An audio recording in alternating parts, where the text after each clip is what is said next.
दोस्तों, पहले से ही भारतीय जनता पार्टी वक्फ संशोधन कानून को लेकर फंसी हुई थी। सुप्रीम कोर्ट ने अलग से फजीयत कराई थी। जो आदेश आया था उसने इस कदर बिलबिलाने पर मजबूर कर दिया कि पहले इस देश के उपराष्ट्रपति ने जरूर वक्फ संशोधन कानून को लेकर सुप्रीम कोर्ट की आलोचना नहीं की, बल्कि कुछ और मामलों को लेकर जिस पर अब तक वो चुप्पी साध कर बैठे थे उनको लेकर सुप्रीम कोर्ट की आलोचना करने पर उतर आए। अब ये दौड़ शुरू होगी तो कैसे मान जाते भारतीय जनता पार्टी के वो सांसद जो पिछले 10 बरस से जो चाहते थे वो होता रहा, क्योंकि प्रचंड बहुमत था।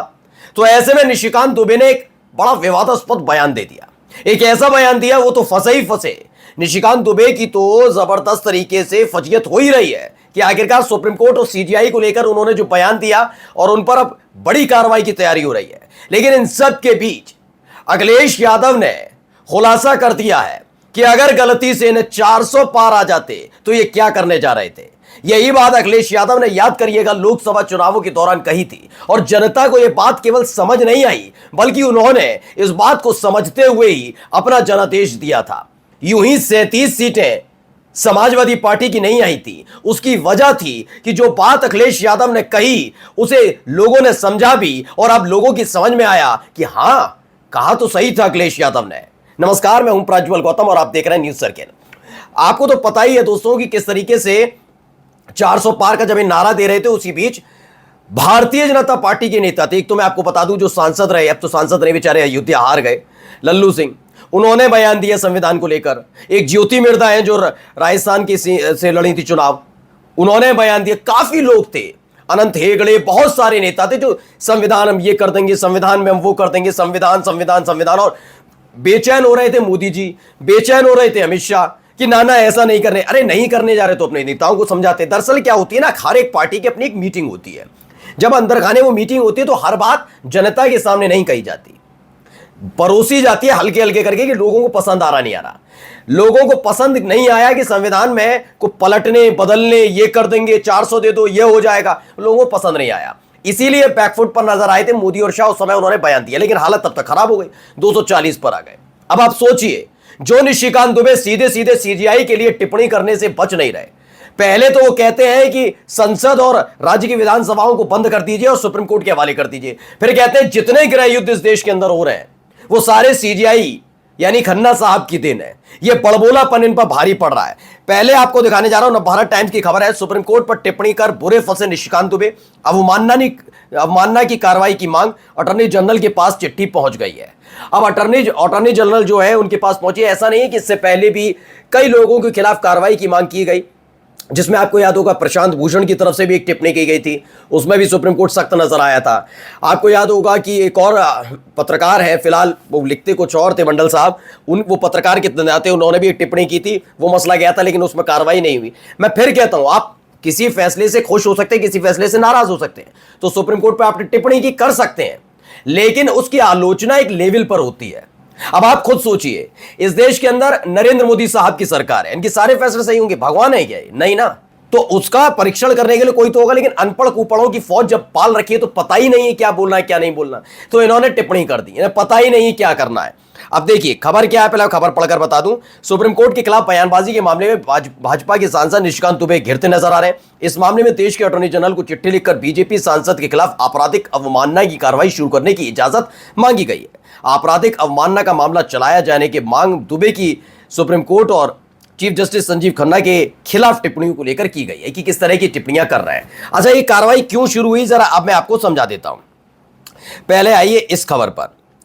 अखिलेश यादव का बयान है, दैनिक जागरण की खबर है। अखिलेश यादव ने भाजपा सांसद निशिकांत दुबे के बयान पर किया पलटवार। बोले अगर बीजेपी 400 सीटें जीत गई होती तो। बिल्कुल सही बात है। देखिए, इसमें समाजवादी पार्टी के राष्ट्रीय अध्यक्ष अखिलेश यादव प्रयागराज पहुंचे थे, कार्यक्रम में गए, जमकर निशाना साधा, कई सारी चीजें उन्होंने इस दौरान बोली थी। वहां उन्होंने कहा कि निशिकांत दुबे के बयान पर कहा कि सच्चाई तो यह है कि धार्मिक उन्माद और जातियों का झगड़ा बढ़ाने का काम कोई कर रहा है तो भारतीय जनता पार्टी है। यह जो पीडीए का प्लेटफॉर्म है, यह सभी समाज के लोगों को जोड़ने का प्लेटफॉर्म है। उत्तर प्रदेश में सबसे ज्यादा SC/ST के ऊपर अन्याय हो रहा है। यही नहीं, उन्होंने साफ साफ लफ्जों में कह दिया कि भैया अगर इनको 400 सीटें आ जाती तो हालत क्या होती है आप खुद सोचिए। 400 सीटों का मतलब आप समझ रहे हैं, प्रचंड बहुमत। प्रचंड बहुमत का मतलब अब हम जो चाहेंगे वो हम करेंगे, जो फैसले बनाएंगे, और ये जनता समझ गई अच्छे से। तभी आप देखिए कि सबसे ज्यादा दिक्कत कांग्रेस से इतनी दिक्कत नहीं है, इतनी दिक्कत नहीं है बीजेपी को, ना मोदी को, ना शाह को, ना योगी आदित्यनाथ को। सबसे ज्यादा दिक्कत है अखिलेश यादव से, क्योंकि अखिलेश यादव ने वो जो घेरा तैयार किया था ना उत्तर प्रदेश के अंदर कि हम ही हम हैं तो क्या हम हैं, तुम ही तुम हो तो क्या तुम हो वाला टाइप का, वो हालत खराब कर दी कि हम ही हम थे, कि हम ही हम हैं, बस कोई नहीं है। उन्होंने बताया कि हम ही हम हैं तो हम क्या हम हैं, तुम ही तुम हो तो क्या तुम हो, यानी सब है, और उन्होंने कहा हम हैं बस। तो ये कहा कि हम जीतेंगे, ये भी हम जीत जाएंगे, वो भी हम जीत जाएंगे, 80 में से 85 सीटें जीत जाए, ऐसा कुछ पता वता नहीं है इनका। ये हालत ऐसी है इनकी। लेकिन हालत क्या हो गई इनकी, 37 सीटें समाजवादी पार्टी ने जीती। 37 कहते हैं ना इतिहास रचा मोदी जी ने, बिल्कुल मोदी जी ने इतिहास रचा। समाजवादी पार्टी ने उन्हीं के कार्यकाल के दौरान ऐसा इतिहास रचा है कि मोदी जी का सपना चकनाचूर हो गया, क्योंकि उनके अपने नेता बता रहे थे कि वो संविधान बदलने की बात करते हैं। अब आप सोचिए 10 बरस तक किस तरीके से ये अपने हिसाब से फैसले लाते रहे, कानून लाते रहे नहीं लाते रहे। आज इनका एक लाया गया 2024 में लोकसभा चुनाव के बाद ये पहला ऐसा बिल था जो पास हुआ, कानून बना, और लागू होने के बाद भी लागू नहीं हो पाया। इससे इतने बिलबिलाए हुए हैं, बौखलाए हुए हैं, छटपटाए हुए हैं कि कुछ भी किसी के खिलाफ बोले जा रहे हैं, कुछ भी बोल रहे हैं। अब देखिए अखिलेश यादव ने एक और कहा, आज तक की खबर पढ़िएगा तो सड़कों पर तलवारें और राइफलें घूम रही होती। निशिकांत दुबे के बयान पर अखिलेश की तीखी प्रतिक्रिया देखने को मिली। बीजेपी सांसद निशिकांत दुबे के सुप्रीम कोर्ट पर दिए गए बयान से बवाल मचा है। समाजवादी पार्टी के अध्यक्ष कन्नौज से सांसद अखिलेश यादव ने दुबे के बयान पर तीखी प्रतिक्रिया दी। उन्होंने कहा कि अगर बीजेपी 400 सांसद जीत गए होते बीजेपी के, तो सड़कों पर तलवारें और राइफलें घूम रही होती, बम तो चलने का यहाँ है ही कुछ। तो सोचिए किस तरह के हालात बनते, और लोग अब इस बात को समझ रहे हैं कि आप अपनी आलोचना, अपनी एक गलती है भाई। देखिए कानून होता है, कानून में कई पेचीदगियां होती हैं जो आप नहीं समझ पाए होंगे। मैं ये नहीं कह रहा कि सरकार की गलती है, कुछ नहीं आप समझ पाए, किस उद्देश्य से लाए वो बात अलग है, वो बाद में बात कर लेंगे, कई बार बात कर चुके हैं। लेकिन अगर आप कानून लाए और सुप्रीम कोर्ट ने उसे लेकर आपको 7 दिन का वक्त दिया, 5 तारीख तक के लिए, उस पर कह दिया कोई स्टेटस में बदलाव नहीं होगा, लेकिन ये हार नहीं पचती। इन्होंने कहा आलोचना कैसे कर दी, फिर हदें बताएंगे, ये निशिकांत दुबे जैसे सांसद बताएंगे हदें क्या है सुप्रीम कोर्ट की।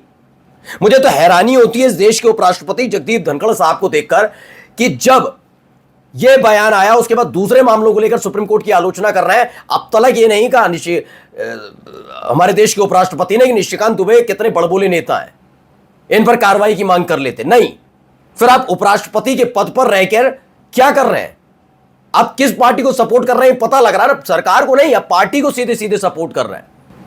आप सोचिए, आप कल तक सुप्रीम कोर्ट को नैतिकता सिखा रहे थे। जिस पार्टी से आप ताल्लुक रखते हैं उसी पार्टी का नेता इतना बेलगाम हो जाता है कि देश की सर्वोच्च संस्था के बारे में यह बोलता है, यह बोलेगा, वो अराजकता टाइप की शब्दावली की गृह युद्ध छिड़वा रहे हैं हमारा देश का सुप्रीम कोर्ट।